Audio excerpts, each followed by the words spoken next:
Ibu. Silakan duduk. Duduk senyaman gini ya, Mbak. Oh iya, dengan Mbak apa ya? Yang minggu kemarin konseling betul sesi pertama. Mbak Bapak gimana kabarnya hari ini? Baik Ibu, alhamdulillah. Berarti ini tadi habis kuliah atau gimana? Iya, tadi kuliah online sih. Online Zoom ya. Oke. Tadi berarti Zoomnya di rumah atau di kos teman atau gimana? Saya di rumah aja sih Ibu, terus tadi habis itu kesini langsung kesini. Oke. Udah makan? Sudah. Mbak Bapak, minggu kemarin kan kita sudah udah melakukan sesi konseling yang pertama ya, selama 30 menit. Nah, hari ini kita akan melanjutkan dari sesi Sabtu kemarin. Sama kita di sini melakukan sesi konseling selama 30 menit juga, dan Mbak Bapak itu bisa cerita apapun, bisa melanjutkan yang kemarin diceritakan juga boleh. Saya juga mau mengingatkan kembali di sini sangat menjunjung tinggi asas kerahasiaan. Apapun cerita yang Bapak sudah berkatakan ke saya tidak akan tersebar kemana-mana. Oke Bapak, untuk sesi kedua ini kita akan melakukan sesi konseling dengan menggunakan teknik CBT ya. Jadi CBT itu cognitive behavioral therapy. Jadi di sini saya akan membantu Bapak untuk mengubah pola pikir otomatis Bapak menjadi pola pikir yang lebih positif gitu. Bapak bisa dipahami Bapak? Oke. Mungkin bisa Ibu. Bisa langsung saja? Iya. Bapak di sesi pertama kemarin Bapak sudah cerita ya banyak kepada saya, terutama tentang cerita kecemasan Bapak. Ya. Saya bisa menyimpulkan di sesi pertama kemarin Bapak itu punya kecemasan ya, kecemasan kalau dihadapkan dengan situasi yang harus berhadapan dengan audiens begitu, contohnya kayak presentasi atau sekedar ngobrol di depan orang banyak gitu ya Bapak, betul? Iya betul. Dan ini itu dipicu oleh dulu Bapak pernah bersosialisasi dengan tetangga desanya, terus mendapat perlakuan tidak enak gitu ya. Dan ini itu berdampak sekali sampai sekarang Bapak itu ketika ingin berhadapan gitu dengan orang banyak itu muncul kecemasan gitu. Oke, Bapak. Dari minggu kemarin sesi 1 konseling itu sampai minggu kedua ini, sesi kedua, apakah Bapak udah melaksanakan itu apa namanya presentasi? Apakah ada presentasi atau ada ngobrol di depan orang banyak? Jadi kemarin itu ada Ibu presentasi yang saya harus sendiri itu maju. Tapi untungnya dosennya nggak yang gila banget, jadi menurut saya masih kayak enak gitu kan. Jadi saya maju juga tetap cemas, di depan juga suara saya gemeter gitu, terus kayak tangan saya juga kayak diteter dikit ya. Tapi ada rasa kayak enak gitu lah, karena dosennya juga bukan dosen yang menyeramkan banget gitu menurut saya, kayak yang masih enak gitu sih. Tapi tetap aja ada deg-degannya, ada kedeng-kedengnya. Baik, jadi Bapak itu masih tetap cemas ya, walaupun dosennya enak, tapi ya tetap aja cemasnya masih ada. Berarti cemas itu masih tetap muncul ya? Iya. Waktu Bapak presentasi itu apa yang Bapak rasakan ketika Bapak cemas itu? Deg-degan sih Bu, deg-degan aja sih. Kayak apa ya? Ya takut salah gitu loh ngerjainnya. Ini bener nggak sih ngerjainnya gitu. Jadinya kayak deg-degan banget gitu pas di depan, pas jelasin juga, makanya suara saya juga kayak ada getar dikit gitu. Oke. Jadi Bapak itu di depan merasa tremor nggak Bapak? Kalau tremor tuh enggak ya, tapi mungkin cuma kayak getar dikit gitu. Oke. tapi lebih banyak keringetnya sih menurut saya, keringet dingin itu. Jadi bapak keringetan di depan gitu ya, kadang-kadang di Mas. Oke, bapak-bapak, tadi kan bapak bilang ya kalau bapak itu ada takut salah ngerjain, terus ada takut salah ngomong juga ya bapak. Nah, ketika bapak-bapak itu berpikiran bahwa aku bakal salah ngomong ketika di depan itu, sebenarnya apa yang bapak khawatirkan yang akan terjadi itu apa? Saya itu takut teman-teman saya kayak ngetawain saya sih, tapi kayaknya kalau ngetawain enggak sih, kayak mereka enggak jahat banget kayak gitu, tapi saya lebih takutnya tuh mereka kiranya saya tuh enggak bisa ngomongnya gitu loh, karena beberapa kali itu pas presentasi saya juga pernah kayak salah ngomong gitu kan, kayak apa namanya ini yang di PPT sama yang di materi itu tuh nggak tahu, saya tuh ngerjainnya beda gitu kan. Nah saya kan jadi salah ngomong karena saya lihat yang di materi. Nah habis itu saya bingung harus benerin salah ngomongnya tuh gimana. Kan biasanya kalau orang tuh bilang maaf tadi saya salah, ini beda sama di materi, yang bener di materi kan biasanya orang bilang gitu ya. Nah tapi kalau saya tuh itu tuh nggak keluar gitu loh Bu. Jadi saya malah lanjut terus gitu, jelasin materi selanjutnya, padahal menurut saya harusnya tuh dibenerin dulu, kayak minta maaf dulu ini tuh salah gitu. Nah kayak gitu tuh jadi bikin saya tuh mikir kalau teman-teman saya tuh ngira saya jelek lah dalam ngomong, salah ini nggak bisa ngomong yang benar gitu loh Bu. Oke, baik. Berarti bapak itu merasa bahwa orang lain itu bakal mikir aku jelek karena bapak itu tadi langsung lanjut gitu ya, tanpa menjelaskan tadi yang salah apa. Kalau saya memahami bahwa bapak itu takut salah ngomong ya, terus takut dinilai orang jelek kalau bapak itu menjelaskannya itu kurang. Oke, baik bapak. Jadi kan bapak bilang kalau bapak itu takut salah ngomong, ada takut salah ngomong itu karena takut diketawain sama audiens gitu ya. Nah, selama bapak presentasi ya dari dulu sampai sekarang, terus bapak ada di situasi salah ngomong gitu, pernah nggak bapak melihat atau menyadari kalau ada orang yang benar-benar menertawakan bapak ketika bapak itu salah? Sejauh ini nggak ada sih Bu, yang paling mereka juga cuma diem aja, terus mereka juga paling kayak bingung gitu, tapi nggak ada yang benar-benar ketawa gitu sih. Berarti orang yang menertawakan tadi itu tidak nyata ya, maksudnya bapak tidak menemui bahwa ada orang lain yang menertawakan apa gitu selama bapak presentasi. Oke, itu mungkin bapak seperti kilas balik gitu ketika bapak mengalami kejadian tidak menyenangkan waktu kecil dulu ya, ketika mau bersosialisasi tapi malah ejek diketawain, mungkin itu yang terbawa sampai sekarang. Jadi bapak merasa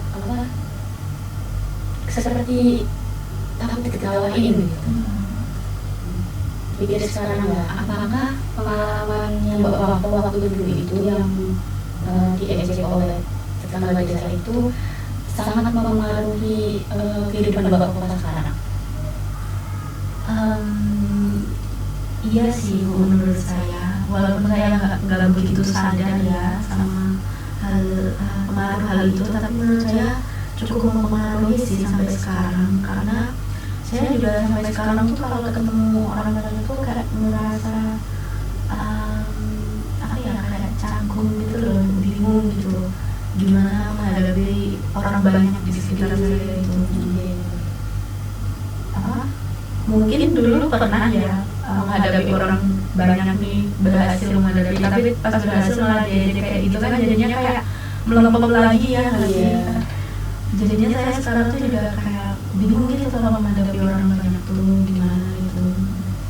Oke, saya memahami ya bapak itu sebenarnya punya daya yang tinggi untuk bersosialisasi. Bapak itu pengen banget bersosialisasi tapi terhalang sama trauma bapak itu.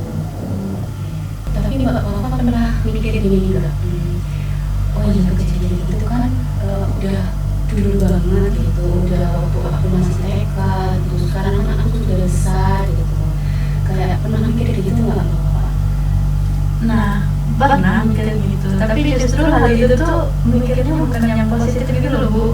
Kayak memang mikir dulu kan pernah diginiin, berarti sekarang aku bisa nih bersosialisasi dengan lebih baik. Tapi itu enggak. Dulu mikirnya tuh malah dulu aku diginiin, nanti juga bakal diginiin lagi gitu kalau aku ini sosialisasi lagi gitu. Jadinya malah ke bawahnya tuh yang pikirannya negatif gitu loh. Jadi Bapak itu tetap aja masih keinget yang dulu-dulu gitu ya. Jadi kan pikiran itu masih terus muncul ya dalam Bapak. Sekarang tuh udah berapa tahun Bapak? Aku benar-benar itu TK. TK itu kalau saya udah masih umurnya 5. Iya, sekarang saya 20, udah 15 tahun. Udah lama banget Iya. Iya, kadang kan peristiwa di masa lalu itu muncul lagi seolah-olah tuh kayak itu ada di kehidupan sekarang gitu ya. Masa lalu masih hadir di kehidupan sekarang. Pikiran itu masih berlaku padahal seolah-olah masih berlaku padahal itu kan sudah belasan tahun yang lalu gitu ya. Masih berputar di dirinya Bapak gitu. Baik Mama.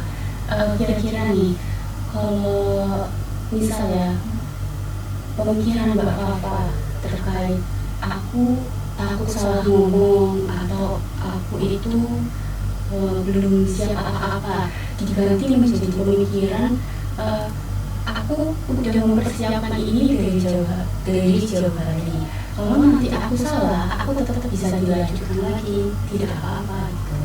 Kalau pemikiran kayak gitu diubah menjadi yang tadi saya omongkan, kira-kira perasaan Bapak gimana? Mungkin bisa lebih tenang ya Ibu, karena kayak gak ada beban gitu kan. Kayak berarti aku udah melakukan yang semampuku gitu, gak apa-apa kalau salah. Itu sih, mungkin lebih tenang aja. Karena yang ke bawah juga pikiran yang positif, bukan yang negatif. Oke, tadi kan Bapak udah bilang ya, mungkin lebih tenang gitu ya. Tapi itu membuat Bapak itu lebih rileks nggak? Ketika Bapak berpikiran seperti itu. Iya Ibu, maksudnya lebih nyaman mungkin ya, rileks, tenang gitu pas mau ngomong di depannya orang atau presentasi. Bapak, kira-kira kenapa Bapak bisa lebih rileks, bisa lebih lega kalau misal Bapak punya pemikiran yang saya sudah omongkan? Karena kan kalau menurut saya yang dibawa di pikiran itu bukan yang negatif ya Bu ya. Jadi kan bukan beban gitu. Kalau negatif kan kayak beban gitu ya. Nah kan kalau pikiran-pikiran yang disebutin tadi kan itu pikiran positif. Jadi menurut saya nggak apa-apa kalau emang ada salahnya gitu. Kan manusia emang nggak ada yang sempurna gitu ya menurut saya. Itu ya nggak apa-apa kalau salah. Kan udah mencoba gitu. Oke, baik. Nggak apa-apa. Jadi pemikiran sebelumnya tadi saya udah ngomong itu ya, pemikiran Bapak tentang asal ngomong dan sebagainya itu kan seolah seperti menuntut kita untuk selalu perfect gitu ya Pak, untuk memaksakan diri untuk diri kita itu selalu benar gitu, jangan sampai ada salah sedikit pun, padahal salah itu bisa saja dilakukan oleh semua manusia gitu. Oke. Bahwa kira-kira ya Bapak, kalau Bapak itu salah ngomong ketika di depan orang itu, apakah Bapak itu merasa gagal dan apakah orang lain itu pasti mengecap Bapak itu sebagai orang yang gagal ketika presentasi? Saat saya salah ngomong itu ya jujur sih saya jadi merasa kayak saya gagal gitu, saya nggak bisa sempurna gitu. Kayak padahal saya udah mempersiapkan, tapi saya salah gitu. Jadi itu tuh jadi beban buat saya merasa jadi saya itu gagal, dan saya memikirkan hal itu tuh kayak berkali-kali gitu loh, kayak wah tadi aku ini habis salah ngomong gini, nanti mereka notice nggak ya, terus nanti kalau ini juga gimana ya, kayak gitu loh. Jadi saya nggak bisa langsung bilang gitu kalau saya harus melakukan kesalahan. Tapi kalau menurut saya yang teman saya gagal tuh kayaknya enggak sih, karena mereka juga sepertinya tuh tipe yang bodoh amat dan tahu kalau itu tuh bisa kesalahan itu tuh bisa dilakukan siapa aja. Itu sih. Pas Mbak Fafa maju ya, terus melakukan kesalahan atau apapun itu, Mbak Fafa ada rasa malu nggak? Kayak misal aku salah nih, terus aduh malu banget gitu. Iya Ibu, pasti ada ya malunya itu. Dan nanti kalau maju lagi tuh malu juga karena keinget yang kemarin salahnya itu loh Bu. Jadi ya, malu, nggak mau maju tapi harus maju gitu lah. Oke, baik, berarti saya paham kalau Bapak itu malu ya kalau misalnya habis melakukan kesalahan, apalagi ini loh aku di depan udah menyiapkan materi, udah aku susun kata-katanya sedemikian rupa kok bisa salah gitu ya Mbak Fafa. Oke Mbak Fafa, jadi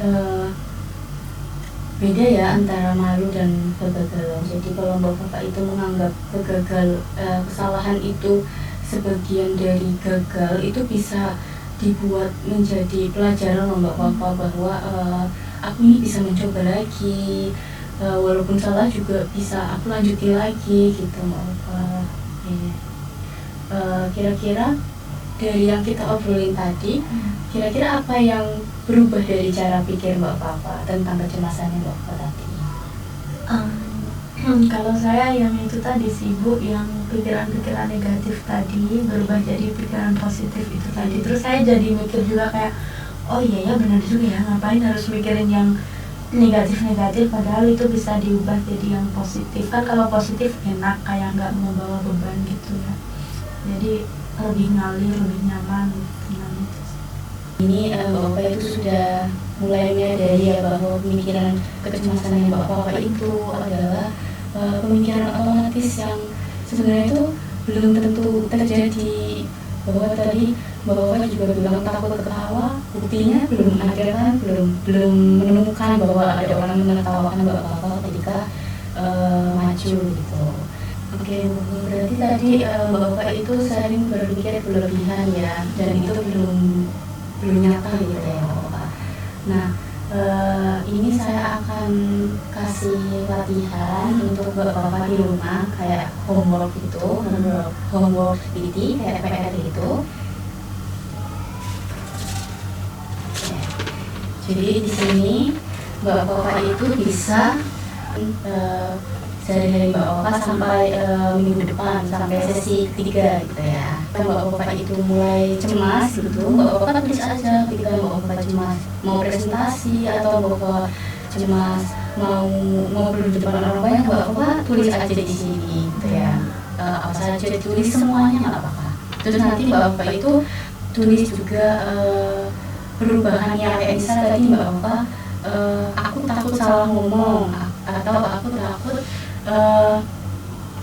orang lain akan menertawakanku. Ini ditulis saja di sini ya. Terus nanti Bapak bisa tulis perubahan kayak tadi contohnya yang sudah saya omong ya. Kalau misal bisa diubah dengan kata-kata, aku kan sudah menyiapkan materi, aku sudah belajar. Kalau misal aku salah, aku bisa dilanjutin lagi, nggak apa-apa gitu. Gitu ya Bapak. Berarti ini tiap nulisnya tiap saya muncul kecemasan ya? Iya, bisa langsung tulis aja misal kayak tadi gitu ya. Ya, Bapak bisa dipahami Bapak? Bisa ya. Oke, bagus. Jadi kesimpulannya hari ini adalah Bapak sudah belajar ya bagaimana cara pikiran otomatis mengidentifikasi pikiran negatif diubah menjadi bagaimana biar lebih positif gitu ya Bapak. Nah, waktunya juga sudah menunjukkan 30 menit, yang artinya sesi ini sudah selesai. Kita lanjut di minggu depan ya Bapak, sambil Bapak nanti membawa kertasnya lagi gitu, nanti kita bahas bareng-bareng. Oke Bapak, terima kasih sudah mau cerita. Perkembangan Bapak itu sudah cukup banyak ya Bapak, apalagi Bapak tadi sudah mengenali pikiran-pikiran otomatisnya Bapak itu gimana, terus Bapak juga sudah menyadari bahwa ternyata tidak ada yang menertawakanku, itu hanya pikiran negatif Bapak saja gitu. Terima kasih juga ya Ibu sudah membantu saya untuk mengenali pikiran saya, dan saya juga jadi lebih tercerahkan gitu pikirannya. Ya Bapak, terima kasih. Sampai jumpa di minggu depan ya Bapak. Iya Ibu, mungkin saya pamit dulu ya. Ya. Terima kasih. Terima kasih Bapak. Minumnya Bapak. Oh iya lupa Ibu. Mari Ibu. Ya.